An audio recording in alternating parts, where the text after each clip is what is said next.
It comes from the land, from the balance of nature. The villagers fell silent. They had never heard such words before. The earth is like a garden, Kosi continued. It is not enough to simply call for rain. We must tend to the land with patience and care. We must respect the river, the trees, and the animals that live here with us. The rain will come when we have shown the earth that we are ready for it. Chapter 4: The Journey to Restore Balance. Kosi's words made sense, but the villagers were still uncertain. How do we restore the balance, Kosi? Chief Oluko asked. Kosi thought for a moment before answering. I will lead you on a journey, but it will not be a journey of rushing or of grand displays. It will be a journey of patience, understanding, and listening to the earth. The villagers, though doubtful, agreed to follow Kosi.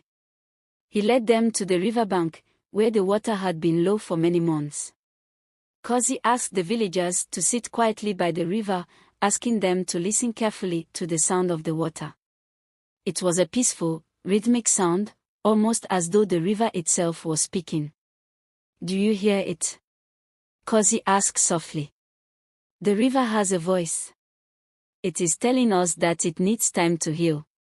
We must work together to clean the river and protect the trees around it. The villagers, inspired by Kosi's calm wisdom, worked together to clear debris from the river and plant new trees along its banks. They also made sure to take only what they needed from the land, leaving enough for the earth to regenerate.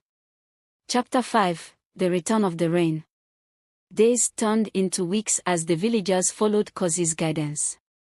They learned to be patient, and they worked together in harmony with nature. Slowly but surely, the land began to heal. The river began to rise, and the trees grew tall and strong again.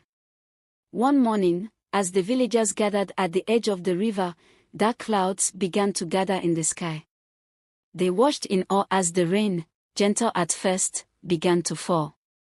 It was not the violent storm they had hoped for, but a steady, nourishing rain, just the kind the land needed. We did it, Kosi said, smiling as he watched the rain pour over the land. The rain came not because of a ceremony or a quest, but because we respected the earth and walked with it. The villagers cheered, grateful for Kosi's wisdom. They now understood that balance with nature was the key to their survival. Chapter 6: Kosi's Last Lesson. As the rain continued to fall, the crops flourished, and the village of Kazuka thrived once more.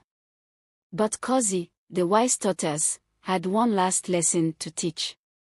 I am old, and my time on this earth is short, Kosi said to Chief Oluko and the other villagers. But remember this, wisdom is not in knowing all the answers.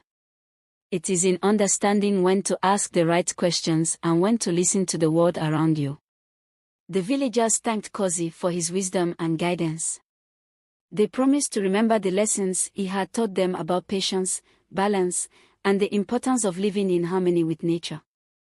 From that day on, Kosi's name was spoken with great respect in Kazuka, and the villagers never forgot the slow, wise tortoise who saved their village. Moral of the story: true wisdom comes not from rushing to solve problems, but from understanding, patience, and living in balance with the world around us.